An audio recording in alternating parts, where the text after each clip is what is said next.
KPSD and Residential School Karimnagar, IIT JEE NEET Foundation, Nursery to 9th అడ్మిషన్లు జరుగుతున్నవి. KPS Jagtial road Rekurthi. Phone 8886629225.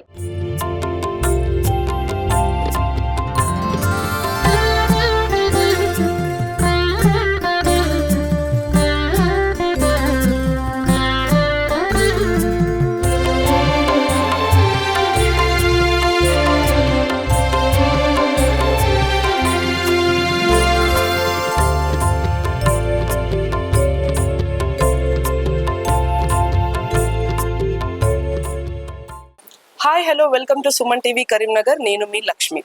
ప్రతి ఒక్కరు 7 శనివారాల వ్రతం చెయ్యాలి అని ఉంటుంది. అలానే ఎక్కువగా మనం వింటుంది కూడా ఇదే. అసలు చాలా మందికి డౌట్ ఉంది, ఈ 7 శనివారాల వ్రతం ఎలా చేస్తారు, అసలు ఎందుకు చేస్తారు, దీని విశిష్టత ఏంటి, పూజా విధానం ఏంటి. ఇప్పుడు ఎక్కడ చూసినా కానీ ప్రతి ఒక్కరు అదే వ్రతం చేస్తున్నామని చెబుతున్నారు. మరి అసలు ఆ వివరాలు ఏంటో తెలుసుకోవడానికి మనతో పాటు పంతులు గారు ఉన్నారు. అడిగి తెలుసుకుందాం. చెప్పండి పంతులు గారు, అసలు ఏంటి ఆ వ్రతం యొక్క విశిష్టత ఏంటి, ఎలా చెయ్యాలి, అలానే విధానం, నియమాలు ఏంటో చెప్పరా మా సుమన్ టీవీ ప్రేక్షకులకు. తప్పకుండా. ఈ సప్త శనివార వ్రతము అనేటువంటిది అనాదిగా వస్తున్నటువంటి వ్రతం. ఈ వ్రతాన్ని ఆచరించినటువంటి భక్తులకి వెంకటేశ్వర స్వామి సాక్షాత్తు కల్పవృక్షంగా మారి భక్తుల యొక్క కోరికలు తీరుస్తూ ఉంటాడు. అతి ముఖ్యంగా దీన్ని మన పెద్దవాళ్ళు ఆచరించి ఎలా ఆచరించారో చెప్పారనమాట. అతి ముఖ్యంగా ఈ 7 శనివార వ్రతం ఎందుకు ఆచరిస్తా అని చెప్పంటే, స్వామివారికి 7 కొండలు ఉన్నాయని చెప్పి ప్రతీతి. అలాంటి 7 కొండల వాడికి 7 వారాలుగా మనం వ్రతం ఆచరిస్తే మన యొక్క కోరికలు తీరుస్తారని చెప్పనేటువంటి విశ్వాసంతో భక్తులు చేస్తూ ఉంటారు.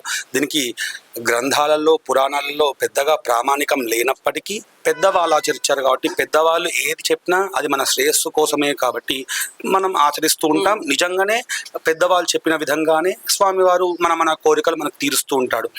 అతి ముఖ్యంగా ఈ యొక్క సప్త శనివార వ్రత నియమము ఏంటంటే, ఈ యొక్క 7 శనివారాలు మధ్య మాంసాలకి దూరంగా ఉండి దంపతులు ఇద్దరు కూడా కూర్చొని స్వామివారికి ముందుగా విశ్వక్సేన ఆరాధన, పుణ్యాహవాచనం చేసుకొని ఈ యొక్క వ్రతాన్ని ప్రారంభించుకుంటారు. ఇంట్లో చేసేటువంటి వ్రతం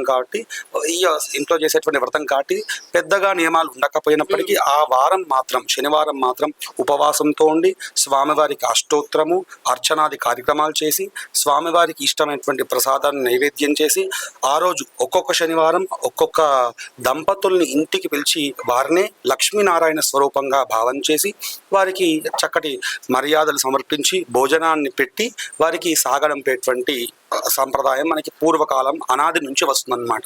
ఇలాగా 7 శనివారాలు ఎవరైతే ఆచరిస్తారో ఆచరించిన తర్వాత కొండ మీదకి వెళ్ళి లేదా ఆలయానికి వచ్చి స్వామివారికి ఇతరత్ర మన యొక్క స్తోమతను బట్టి కళ్యాణము లేదా అభిషేకము, అర్చన, ప్రసాదాన్ని సమర్పిస్తూ ఉంటారు.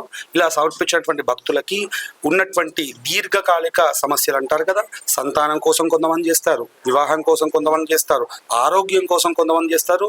ఇవన్నీ కాకుండా మనిషికి కావాల్సింది మానసిక ప్రశాంతత. అలాంటి ప్రశాంతత ఇచ్చేటువంటి దైవమే ఈ శ్రీనివాసుడు అన్నమాట. ఎవరైతే ఈ సప్త శనివార వ్రతాన్ని ఆచరిస్తూ ఉంటారో 10 మందితో చేపిస్తూ ఉంటారో వారి యొక్క సమస్యలకి బాధ్యత నేను వహిస్తానని చెప్పి స్వామివారు చెప్పారనమాట. వెంకటాద్రి సమం స్థానం బ్రహ్మాండే నాస్తి కించన వెంకటేశ సమో దేవో న భూతో నా భవిష్యతి. కలియుగంలో ఏ దైవాన్ని ఆరాధించకపోయినప్పటికీ ఖచ్చితంగా ఆరాధించాల్సినటువంటి దైవం, ఏకైక దైవం వెంకటేశ్వర స్వామి. వెంకటాద్రి సమం స్థానం, వెంకటేశ్వర స్వామి ఉండేటువంటి స్థానం అంటే కొండ లాంటి వెంకటేశ్వర స్వామి, తిరుపతి లాంటి కొండ. సమం స్థానం, దానికి సమంగా ఉండేటువంటి స్థానం. బ్రహ్మాండే నాస్తి కించన, ఈ బ్రహ్మాండం మొత్తంలో కూడా ఇక్కడ ఎక్కడా లేదు. అలాగే వెంకటేశ సమోదేవో, వెంకటేశ్వర స్వామి వారికి సరితూగేటువంటి దైవం.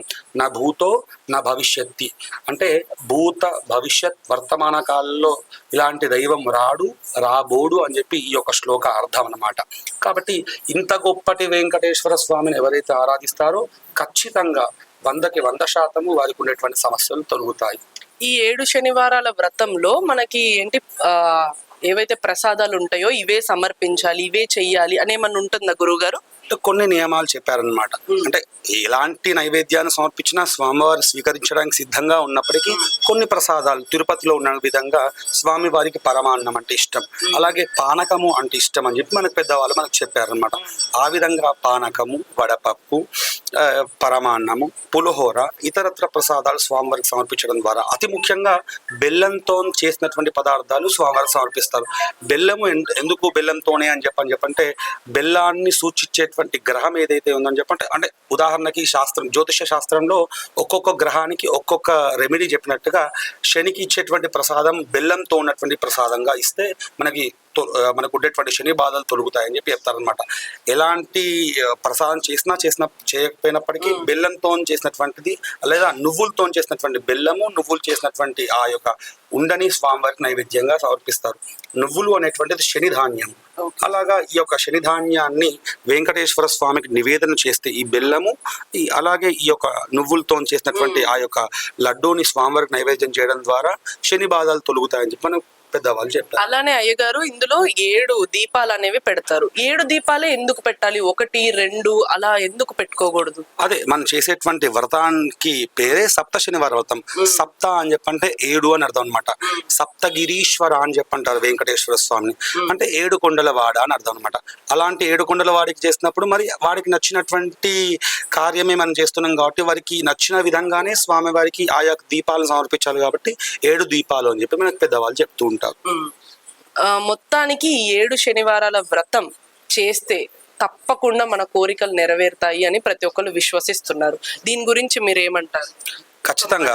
ఎందుకోసం ఈ మాట చెప్తున్నా అని చెప్పంటే, కలియుగంలో ఇంతకుముందే చెప్పాను, కలియుగంలో ఖచ్చితంగా ఆరాధించాల్సినటువంటి దైవం, ఏకైక దైవం వెంకటేశ్వర స్వామి.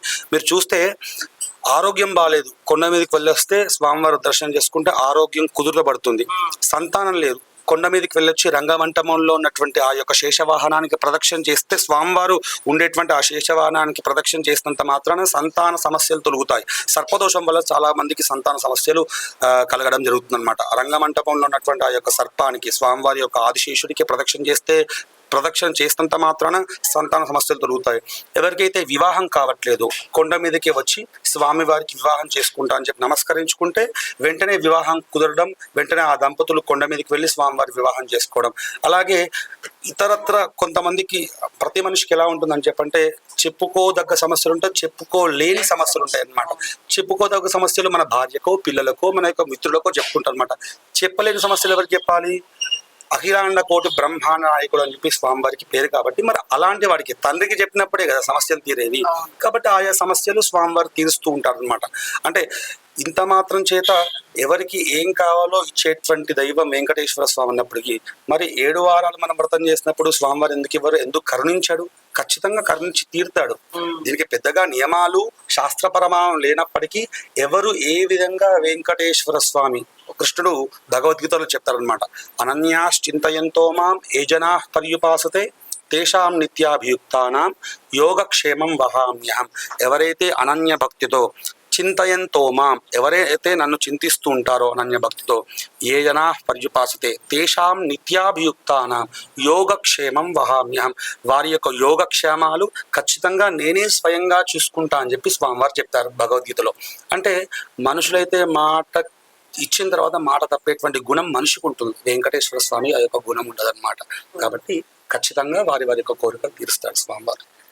ధన్యవాదాలు అయ్య గారు, చాలా చక్కగా వివరించారు మన సుమన్ టీవీ ప్రేక్షకులకు. విన్నారు కదండి, సప్త శనివారాల వ్రతం మన కలియుగ దైవాన్ని మొక్కుకుంటే ఏదైనా తీరకుండా ఉండదు. అలానే వివాహం కానీ లేకపోతే వ్యాపార రీత్యా, ఆరోగ్యం, ఎలాంటి సమస్యలు ఉన్నా కానీ సప్త శనివారాల వ్రతం నియమనిష్టలతోటి తప్పకుండా పాటిస్తే ఏది మందు, మద్యం అలాంటివి ఏవి ఇంట్లోకి రాకుండా, అలానే మనకి ఏదైతే తోచింది ఉంటుందో బెల్లంతోటి కానీ నువ్వులతోటి కానీ ఆయనకి ఆ ప్రసాదం సమర్పించడం, ఇలాంటివన్నీ చేసి ఎవరైతే సప్త శనివారాలు 7 వారాలు వ్రతం పూర్తి చేస్తారో వాళ్ళకి తప్పకుండా దైవ అనుగ్రహం అనేది ఉంటుంది. అలానే వెంకటేశ్వర స్వామి కలియుగ దైవాన్ని నమ్ముకుంటే ఎవ్వరికి, ఆ తండ్రిని నమ్ముకున్న వాళ్ళకి అన్యాయం జరగదండి. సో తప్పకుండా మీరందరూ సప్త శనివారాల వ్రతం ఎవరైతే చేశారో, చెయ్యబోతున్నారో వాళ్ళు కామెంట్ సెక్షన్ లో కామెంట్ చేయండి. మరొక వీడియోతోటి మళ్ళీ కలుసుకుందాం. నేను మీ లక్ష్మి గండికోట, సైనింగ్ ఆఫ్.